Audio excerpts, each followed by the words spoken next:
Hey everyone, Pete and Lindsay back for round three because we just enjoyed talking to you all so much the first two times, and we realized there's so much overlap between health, fitness, and finance.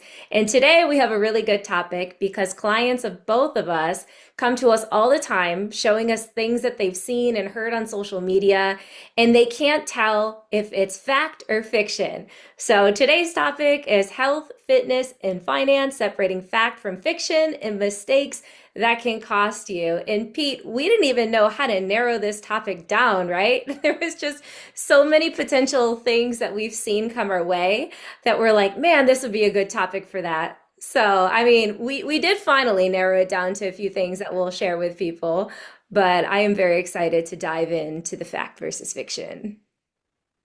Awesome. Well, I think the first thing that we need to think about when we're listening to these fact versus fiction type things that come our way is what's the source? Like Mhm. who's the person who's talking, giving the suggestion or presenting themselves as an expert on whatever? What are their credentials? And is it, um, is it a real credential, or is it just sort of a token credential?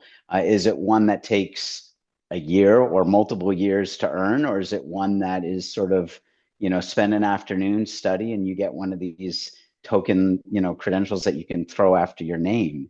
And how are those credentials regarded in the industry, right? Like we can look at our credentials and we know how they are regarded in our respective fields, and they were worth the investment of time and effort and money to get, and kind of qualifies us to give advice in certain topics, right? But Absolutely. but also experience. Like I don't know about you, but I find in my field, and I'd be fascinated to know from you.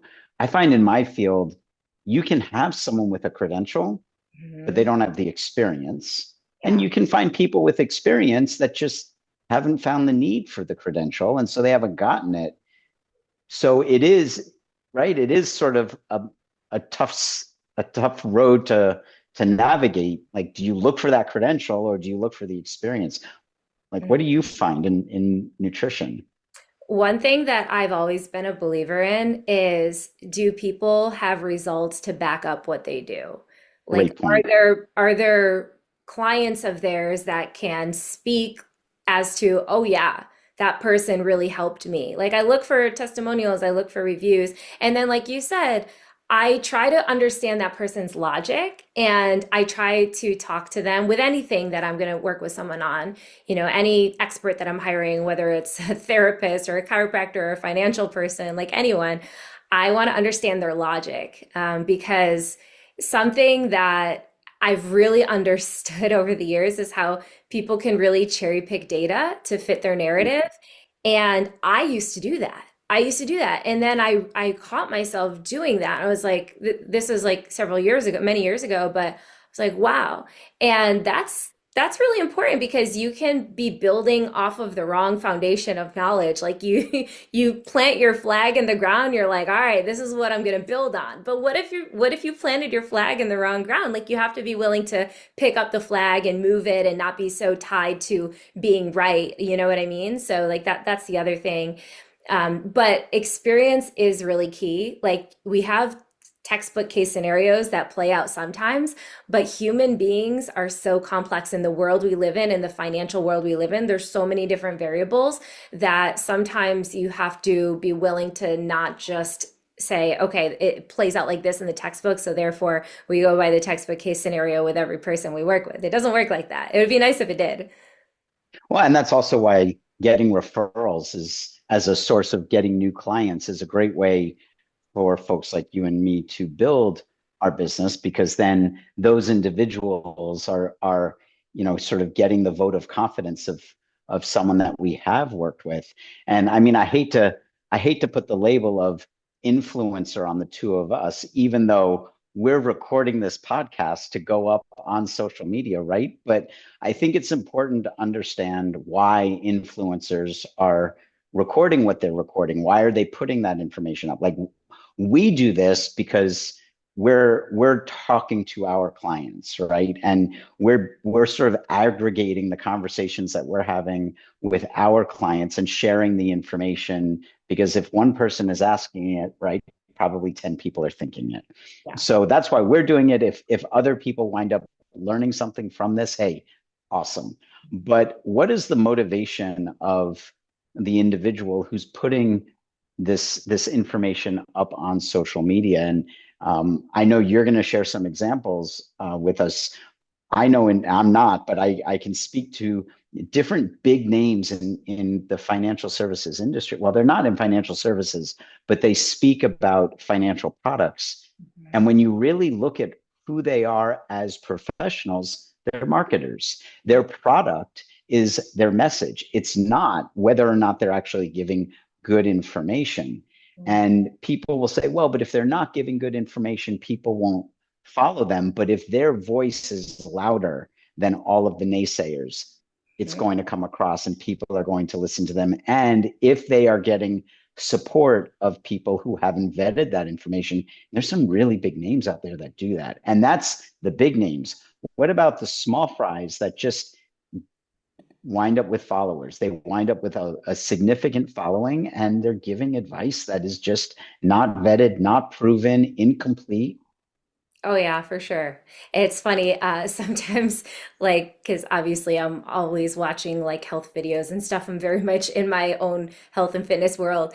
And some of these, doctors, they are doctors, but like they'll shoot a YouTube video and they'll throw on their white lab coat and talk with this authoritative voice. And it's like they're trying to be more credible by throwing on the white lab coat. I mean, it's kind of comical sometimes, but it's the people that like talk with the most confidence and authority that can get anyone to believe what they're saying. And it's kind of Great scary, point. you know what I mean? Or flashing the fancy car or the big house. Right. Um, and and I know we've talked about cross-referencing the Mhm. information that we get, right? Like, That's can we great. find multiple credible sources that Right. are saying the same thing?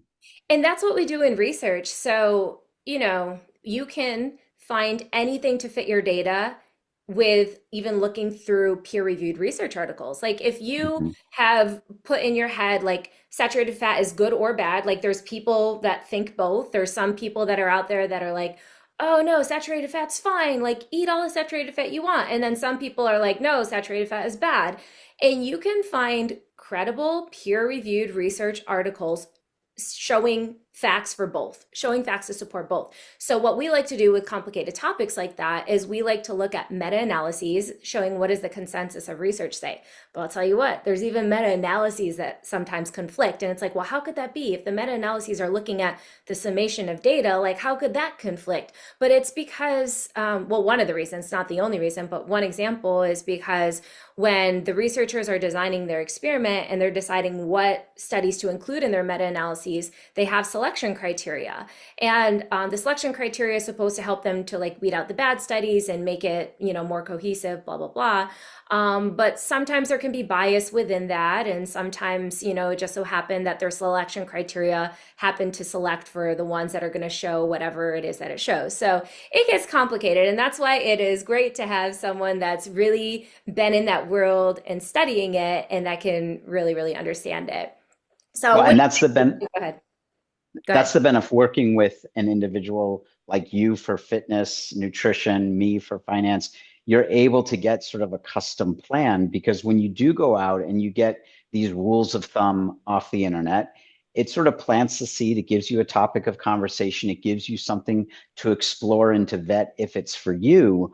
But you can't take every single one of them as a best practice and 100% applicable for you. It's about knowing how all of these topics and concepts actually apply to your individual case, right? Yes, and that would actually be a wonderful segue into my topic today. Are you ready for it? Let's go. All right, I'm excited. So, Pete, please, as you know, as I'm sharing this information, if you have any questions on what I'm saying, interrupt me because I guarantee other people are going to be wondering the same thing. Cool. So when we decided on this topic, I came across this random post on my news feed. I don't even know the person, just, random post on my news feed. And I'm going to do a share screen and show everyone what this post was. And I was like, this is a perfect example for a mistake that could cost you. Let's say this is the average person and this pops up on your news feed. So I'm going to do a share screen now and you tell me if you can see it, Pete. Can you see I this? see it. Here, Yeah. great.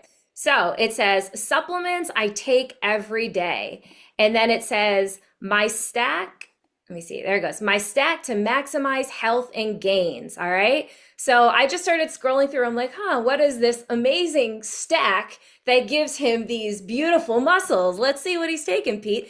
Creatine. I actually do like creatine. That is something that I will suggest to people from time to time. I do believe that you don't want to overdo any one supplement. Hmm. So personally, what I do and what I recommend to people is I'll take, if I have like, I know I want to have like a hard leg workout the next day, like I'll take creatine the night before. So I don't take it honestly, like because I don't work out a whole lot anymore, or at least do heavy weightlifting a whole lot anymore for health reasons.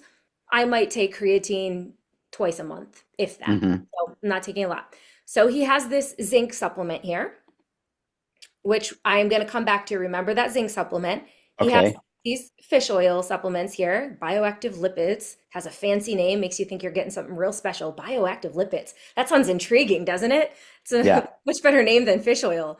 Vitamin D, magnesium plus sleep, and Nature's Way once daily men's multivitamin. Okay. So I'm going to camp out on this one first. I don't need to show you the screen anymore. Okay. So I These did, are all supplements, by the way, that I've heard of. And uh-huh. if I had seen that post without the benefit of going through it with you, now I would have thought all of those are great, and I would take all of them so that I could have a back that looked like that. Exactly. And I bet you there are people that saw that post and went out and ordered some of those exact same supplements, right? And actually, someone commented on the post there. I wish I saw my screen share. He goes, "Bro knows what's up." But does he, though? But does he? All right. So unpack it for us. What's that? Unpack it for us. All right, okay. First, before we unpack and go to the multivitamin, I want to share a very underappreciated concept that I have come to just have so much respect for, and not many people are understanding what I'm about to say. Okay, high doses of concentrated, isolated nutrients is not natural for the body. So, people in my space in the functional medicine world or in the nutrition world, I hear all the time people like badmouth doctors saying, oh, they're giving them drugs that's not natural for the body.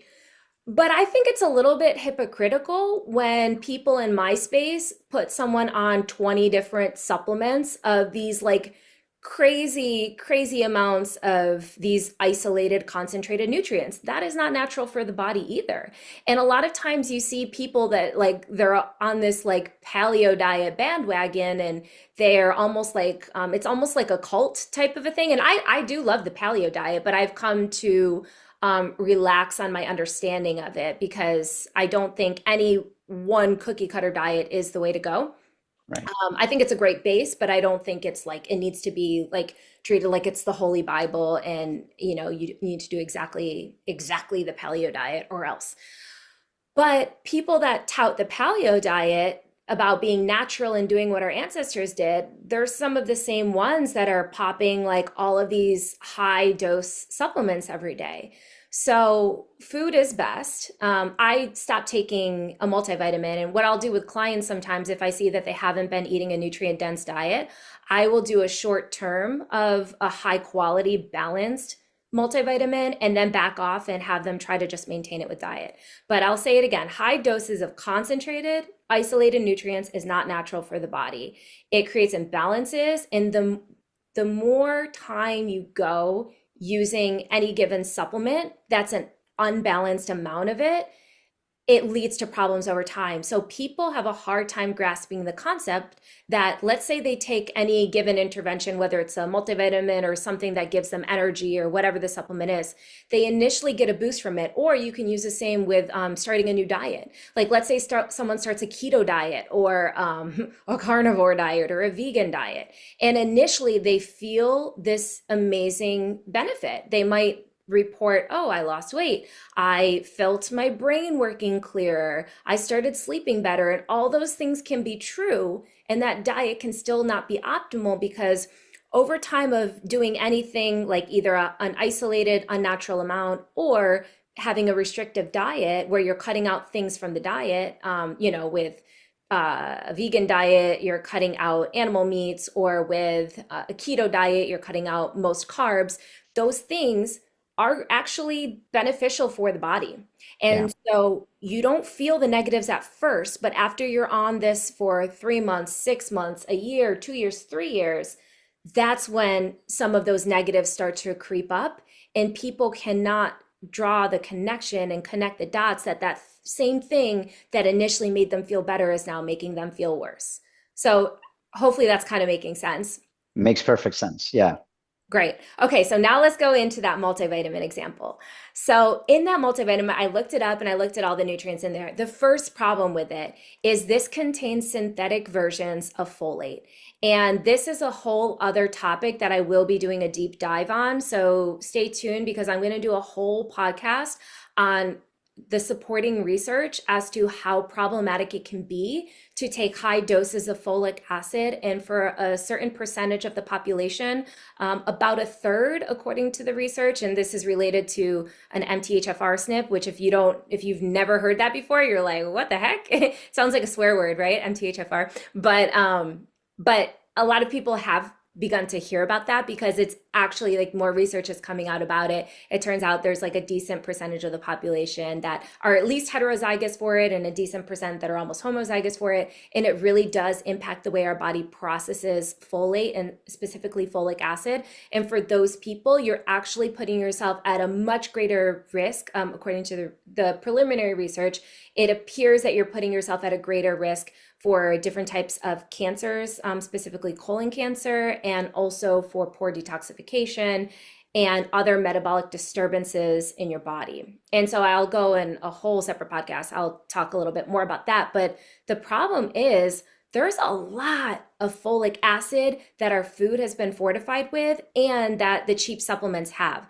So if you are buying processed foods, a lot of the processed foods are fortified with folic acid. And that's one example of why processed foods can be problematic. There's a host of examples, but that's one example people don't often think about. We know processed food is bad, but we don't always understand why it's bad. But these synthetic nutrients, come to find out, imagine that. We always, it's just a matter of time before we wind up finding out what we really should have learned a while ago, which is when man tries to recreate what's already beautifully made in nature, not only does it usually not work as well, but sometimes it creates problems. So Shocker. let's just use what nature provided us with, the nutrients nature provided us with. Okay, now I do believe there are cases where supplements can be good. One example would be, and I do take very specific and targeted supplements based on my genetics, and this is what I do for my clients. I'll base it based off of their genetics. If they would, allow me to run a genetic test on them, then I love doing that because then it allows me to really personalize things for someone. And then one of my other favorite tests to personalize supplements is an organic acid test. And then my other favorite test to personalize supplements is a GI or a gut test. So in that multivitamin supplement, not only are there synthetic nutrients, but there's zinc in that supplement on top of the isolated zinc supplements he's already taken. Now, another separate podcast I'm going to do. This blew my mind. This one case study of in the doctor's office that I work in, of this patient that we had. Now, for me, they're clients. For him, it's a patient. So I guess to be legally compliant, I'll call it a client of mine. But he was taking this mega dose zinc supplement, and it was actually prescribed by his eye doctor. And zinc can help the eye, but it was a crazy amount of zinc in the supplement. And the textbook case scenario of, what happens when you get excessive zinc, you can have anemia.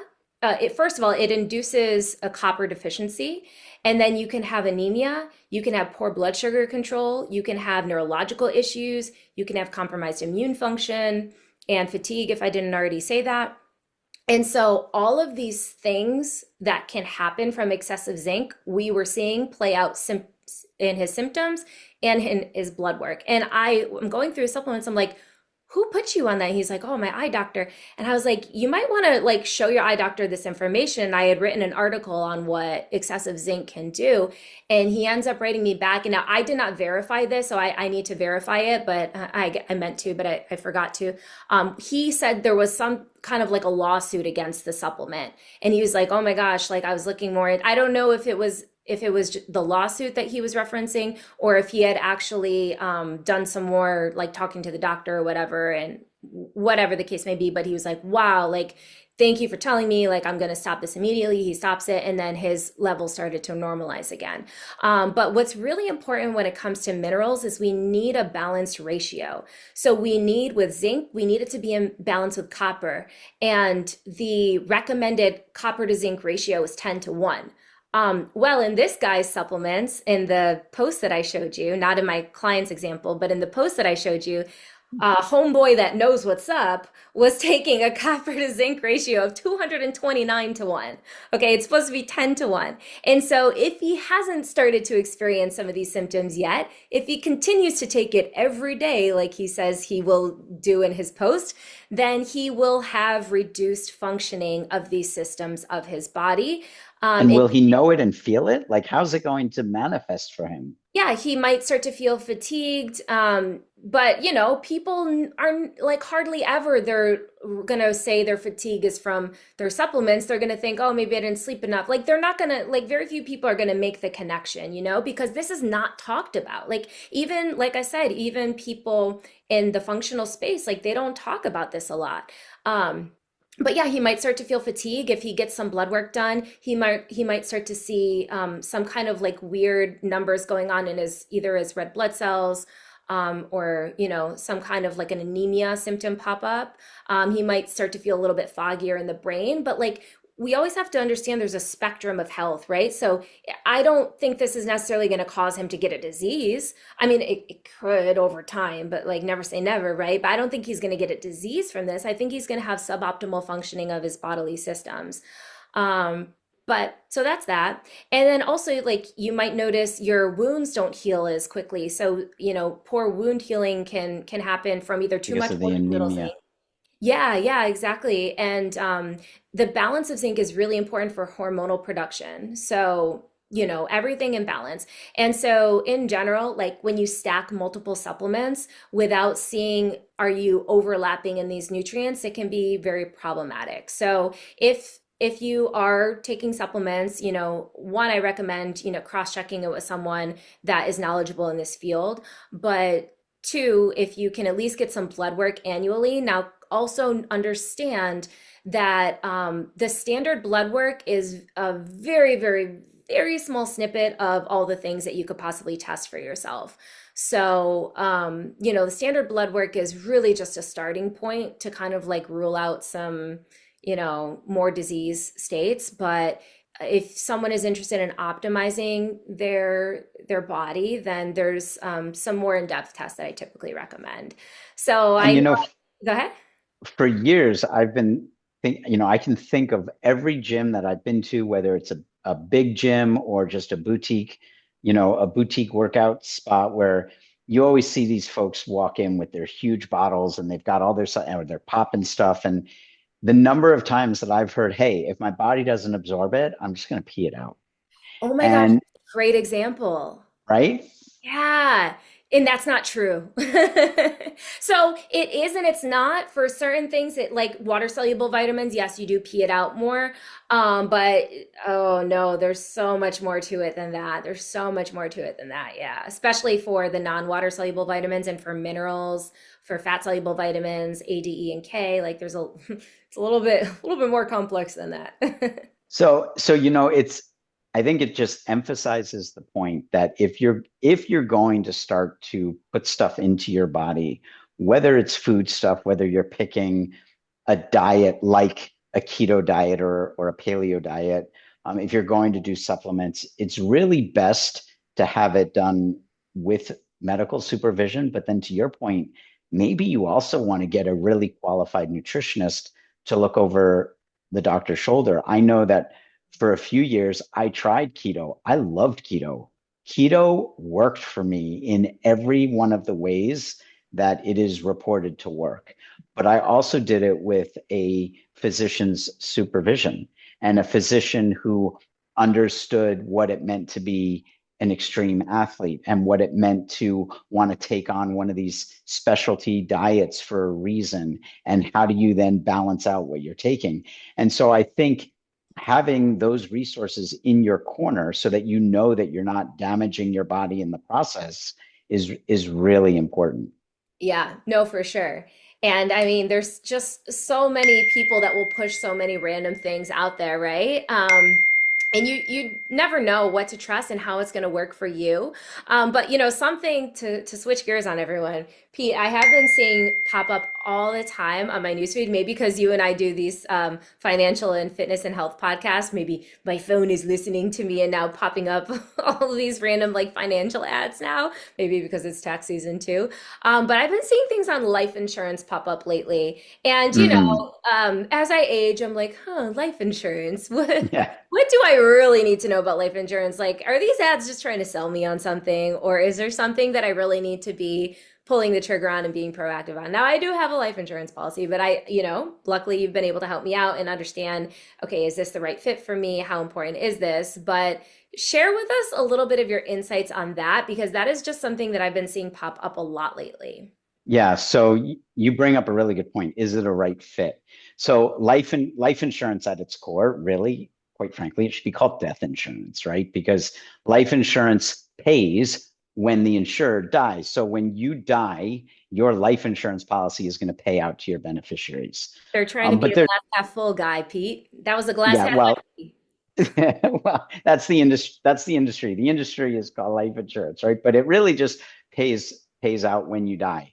But there's two types of life insurance. There's term insurance and permanent insurance. And the real big push online, and I don't think it's just you, I see it in my feeds as well. The real big push online is to get term insurance. And yes, I do think that it's because they're trying to sell you because term insurance kind of works like your automobile insurance, right? You buy it for a term. If you pay for your car insurance once a month, at the end of that month, if you don't renew, you don't have insurance. But if you have a car accident during that month, you've got insurance to cover you. Maybe you pay for 6 months, but with life insurance, if you buy a term policy for 10 or 20 or 30 years, at the end of that term, when you are no longer covered, you don't have the insurance. So the insurance carrier is pricing your premium based on your life expectancy.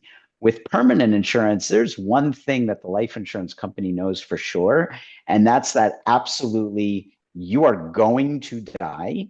And so, as long as you pay your premiums, they're going to be on the hook for paying out the death benefit on your policy. So, obviously, those premiums are going to be more expensive. And so, the life insurance salesperson or the advisor that's trying to sell it in order to make the sale is going to have an easier time selling you on a term policy that costs less. But literally, exactly like everything that you were just talking about with supplements, it's a matter of understanding why you're getting it. There's something in financial planning called insurable need. So when I'm looking at placing a life insurance policy on someone, I'm identifying the insurable need. Is this a young family with a big mortgage and one child with one on the way, and we've got, God forbid, something happens to one of the spouses, there's a loss of income, and we have childcare and a mortgage and college education, and are we trying to replace that income? If so, what is the best way to do that? And sometimes it's a matter of combining different types of policies to achieve the objective of the insurable need. But there's also some really cool aspects of life insurance that can be built into a plan that takes advantage of tax benefits, legacy benefits. One thing that our listeners may not necessarily know is that private, individually owned life insurance policies are always inherited tax-free. So the life insurance policy that you have, that you pay the premiums on, when you pass away, the beneficiary is going to inherit those proceeds tax-free. Some of the folks that I work with like to share with me, oh, I've got life insurance through my employer. Sometimes those benefits are inherited tax-free, sometimes they're not. It depends. So it's really a matter of understanding how that policy works. It also is important to understand how robust is that policy. So, and the number of people that I will talk with, oh, I have life insurance through work.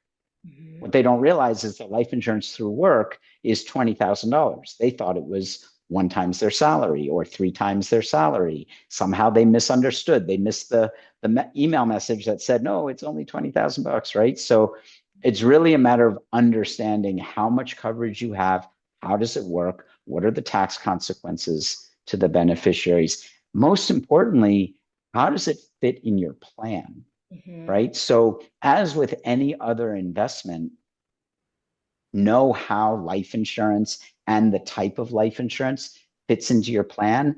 And your advisor who's working with you on life insurance should be able to explain to you the different types of life insurance: whole life, universal life, variable universal life, term insurance. How is that going to fit in your plan? Does that make sense? Yeah, and I have a question. It may Okay. be either outside the scope of this podcast or it may Mm, be a stupid question, and you can tell mm. me either. Some life insurance policies, they allow you to cash in on them before you die in some instances, and that's a question. And then do any allow both? Like you can cash in on a little bit and then leave the rest for whoever will be following behind you? Yeah. So some of the permanent life insurance policies over time can accumulate a cash value. And as the owner of the policy, that cash value can be available to you. And different policies will have different rules, but typically you'll have access to that cash value. You want to be careful about cashing out the policy because you might wind up prompting a tax event in doing that. Mhm. So again, working with your financial planner, understanding why you're taking the money out, how much can you take out, where you bring up a really, really good scenario is what if an insurer takes out a really large policy to cover raising 2 kids, paying off the mortgage, paying for college, and now you get to the point in time where both kids are out of school, the house is paid for, the kids are married, and you're looking at this enormous life insurance policy, and you're thinking there's a lot of money tied up in there, don't really need it as a legacy. How can I use this while I'm still alive? And a financial planner can help you structure, with an eye on the tax consequences, can help you structure how to use the balance in that permanent life insurance policy while you're still alive to accomplish the goal that you referenced. Maybe use some now and leave some behind. Right. Oh, okay. Yeah, yeah. That's great. Thank you for answering that. That's really good. Another thing I've been wondering about that I've been seeing also pop up, strangely enough, are annuities. And it's Mm. something that I don't fully understand. And I know, well, I think there's other people that also don't fully understand it. Do you mind sharing with us a little bit more about that? It's yeah, we can do that for sure. In fact, one of the people that I was referencing earlier, one of the name brands, if you will, that's all over TV and social media, hates annuities, absolutely hates annuities, and she does not understand them. And it's so obvious anytime you hear her speak about them. Annuities is actually a really simple concept with a lot of different variations. Think about like ice cream, right? And so you have vanilla ice cream at a core, and then you can like modify it. You can add in chocolate, now you have chocolate. You can add in chips, and now you've got vanilla chip, right? And you can add in Oreos, and now you've got cookies and cream. It's kind of the way annuities work. An annuity at its core is simply an agreement between you and an insurance carrier that in exchange for putting money into the contract, and it is a contract, you get some kind of benefit. So you could surrender your rights to the annuity, give it over to the insurance carrier in exchange for an income stream. That's called annuitization. Or you could add a rider to the contract where you get a lifetime of income. The underlying investments could be a fixed interest rate. It could be variable investments, kind of like your 401k with mutual funds, kind of functions a lot like that. Mhm. There could be other bells and whistles that get attached to it. Mhm. But the issue that most people that I speak with before they learn about annuities and how they fit within their plan, Mhm. most people have a bad taste on annuities because A, historically, huge commissions on annuities because they're very profitable to insurance carriers. So they tend to carry big commissions. If you annuitize your contract, you lose control and access to the asset because you've exchanged the asset for an income stream. Or there might be big fees that are attached to it.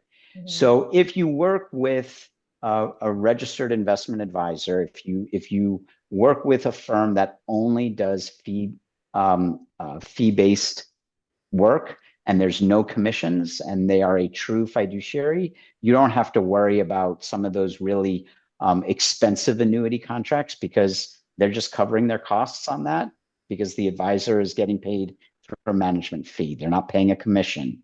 And so those are important things to understand about annuities. There's some other benefits that usually get attached to the annuities, which is there's a death benefit typically attached to it so that at least if you pass away and the value of the contract has taken a hit, your beneficiaries will get no less than the total amount that you put in minus any withdrawals. Mm. So I'm gonna share with you two really good examples of annuities. Okay. Go for One it. Is it example of cookies and annuity, cream? what's that? Is it cookies and cream? It's a cookies and cream version.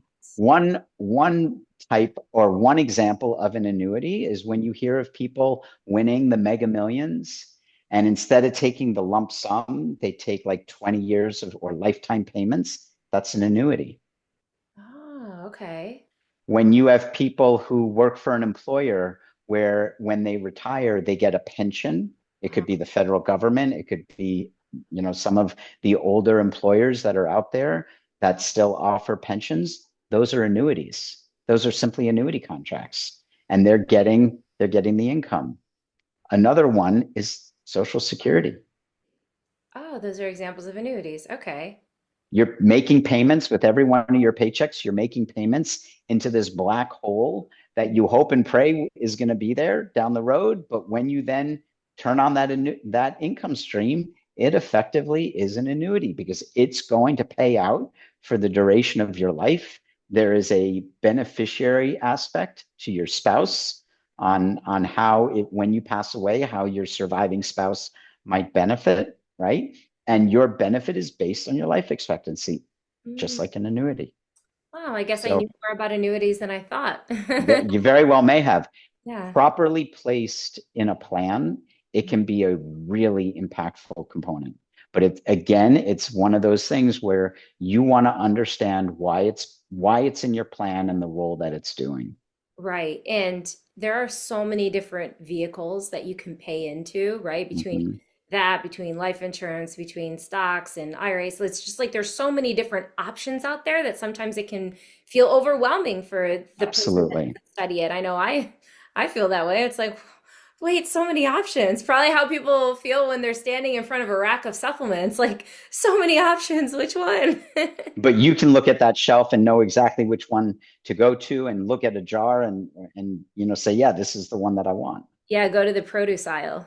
Go to your fruits and vegetables. No, but like I said, there are very targeted and specific supplements that I do recommend to people, but there's always a specific reason. It's not just like, I think I should take a multivitamin. You know what I mean? So yeah, but and same for you, I'm sure. It's like Yeah, there's a lot of thought that goes into recommending that specific vehicle for that specific person absolutely. their history. It's very similar. Yeah. Yeah. All right, I had more things I could share with everyone Go, if you want go. me to. All right. So we talked about the multivitamin. This is going back to that initial post. So that initial post from Homeboy where he says that this is his I'm quoting him, my stack to maximize health and gains that he takes every day. So we talked about the zinc. Now we also referenced earlier, but didn't really dive in on it, the bioactive lipids, which I looked Oh, up because yeah. the bioactive lipids, fancy way of, saying fish oil, basically. But I wanted to look and see what are the milligrams of EPA and DHA in that. Another hugely underrated topic is the fact that we hear omega 3s and we hear omega 3s are good, omega 6s are bad, supplement with omega 3s. Okay, but did you know there's actually many different kinds of omega 3s and many different kinds of omega 6s? And they all compete, the omega 3s and the omega 6s all compete for the same enzymes. They're called elongase enzymes and delta 6 and delta 5 desaturase enzymes. But those are the enzymes that are needed to convert the omega 3s and omega 6s from one version to the next, to the next, to the next. So, you might have heard of ALA. That's a plant-based omega-3, but then EPA, they can get converted into EPA and DHA, but where the vegans and vegetarians go wrong, they think that it can get converted sufficiently, but it cannot. Only maybe like 3 to 5%, depending on someone's genetics, actually gets converted into EPA and DHA. So if you are vegan or vegetarian, this is another perfect example of how over time, it might initially feel good for you, but over time of racking up EPA and DHA deficiencies, you will feel that. EPA and DHA are incredibly important for our immune system and for our neurological health and for our cardiovascular health as well. And so if you see someone that says, oh, supplement with a fish oil every day, well, guess what? EPA and DHA, yes, you need a certain amount of them, but too much also throws your body off balance. Imagine that. So if you have been taking a high dose fish oil supplement for maybe 2 years, let's say, you very likely, and you could find this out if, sadly, most doctors don't run this test in my experience. It's not a widely available test, but I mentioned how I like to run an organic acid test on my clients. And the one that I like to run, it shows someone's omega-3 and omega-6 fatty acid profile. And we can see, and every time I run this on someone that's been supplementing with fish oil for a long time, their levels of EPA and DHA are really high. And when that happens, you can actually have suppressed immune functions. So you might be more susceptible to getting sick. And then if you have too much anti-inflammatory action going on in your body, you won't be able to mount an appropriate response to pathogens or just think getting sick, but also recovering properly from a workout. So you actually do need a little bit of inflammation in your body to properly recover from things. And so excessive amounts of these anti-inflammatory omegas can actually end up doing more harm than good and throwing your body off of balance. Another interesting thing, everything in our body is connected. And so your gut bacteria, they can get thrown off too with unbalanced amounts of various nutrients, including omega 3s. So that is something where I hardly ever hear that talked about in many different spaces. That, hey, if you've been on a fish oil supplement for a long time, you actually might be, initially you restored balance to your body, but now you filled the cup too much and now you're overflowing. I mean, it's such a really common sense topic, and it really does surprise me that people are not discussing this at all. So on that topic, and I don't mean to get gross here, but you talk about common sense and throwing the body off. Mhm. When one goes to the bathroom, number two, Mhm. if it's not normal, if it doesn't come out sort of normal, that's your body communicating a message to you, right? Yeah, And so if it's not normal, it's worth exploring and understanding, why is it not normal? Was it last night's dinner? Cool, it'll be fine by tomorrow. right. Or have I been sick? Or is something off? Right, And exactly. Exactly. That's one of the main ways our body communicates things to us is our digestion. And I've done several videos on what your poop says about your health. So check out my Instagram for all of those lovely videos. But yeah, there's a Bristol stool chart, and I've done many videos on this specifically. There's a Bristol stool chart that was developed to show us what our poop should look like, and Hmm. it helps us to understand what could be, it points us in the right direction for things to explore. If your poop is watery and looks like this, if it looks like little BB gun pellets, you're probably dehydrated. Or if it is like more mushy, your poop is more mushy, then that is, it could be from inflammation, it could be from overgrown bacteria. So it can point us in the right direction, and then you would want a gut test. But that is one of many ways that our body talks to us. How else does Yep. our body talk to us? Headaches, acid reflux, aches and pains, joint pain, stomach aches. Like everyone's body talks to them differently. And that's, a lot of people are starting to understand what I'm about to say. But, simply just taking whatever medicine or Tylenol or an aspirin to shut the pain up, like that is not addressing the root cause. And I'm not against, like, I have clients that come to me and they're like, oh my gosh, I was in so much pain, I had to take an Advil, whatever. Okay, or I had such a bad headache, I had to take it. Okay, fine. I get it. I get it. Like, no one wants to be in pain if you have to go to work. Like, do what you got to do. And that's okay. But, be investigating what the root cause is. If it was a one-off, okay, yeah. Hey, we live in a world where we have these tools available, you could call them, to be able to take them for those emergency situations. But then if you're relying on them every day, then or multiple times a week, that's when I'm like, hey, we need to really be investigating to see what your body is trying to tell you. So this sort of brings us up to 45 minutes that we've been talking ish. And I know you and I like to think that our listeners are going to be taking this podcast out for a run, out for a walk, and they're probably about coming to the end of their podcast. So I think we should bring this session to an end, and invite everyone to join us for a part two, because we have so much more stuff that we want to get into to make sure that a lot of the stuff that is making its way to our inbox, to our feeds, that we're sort of debunking the myths, if you will, the promises that are being made. So come back for the part two of this series. And Lindsey, you want to close us out? Yeah, I'll just say that I think our part two should be focused on tax season. Absolutely. Yes, because that is something I'm sure people would love to hear about. And I'll also close out by saying that if anyone has any specific topics, like one client of mine actually shared recently with me that she would like us to talk about specifically, like what are things, like signs that we should look for, like if we see an ad that we should like almost like put a red flag up as to don't pay attention to that. And I think we talked about a lot about that Yeah. here today. And so Yeah. she actually inspired this, but I also feel like we could probably go a little bit deeper into that. Let's do that in our next part as well. Yeah, no, that sounds great. So many great tie-ins here. So Pete and I will be back for more, and we welcome everyone to submit any requests, anything that you want us to debunk or talk more about, or that you would like to understand more about. We are here for it. So thank you for joining us. We hope you had a good walk. If you were walking and talking with us, we hope it was magnificent, and we will see everyone soon. We hope to do one of these again next month.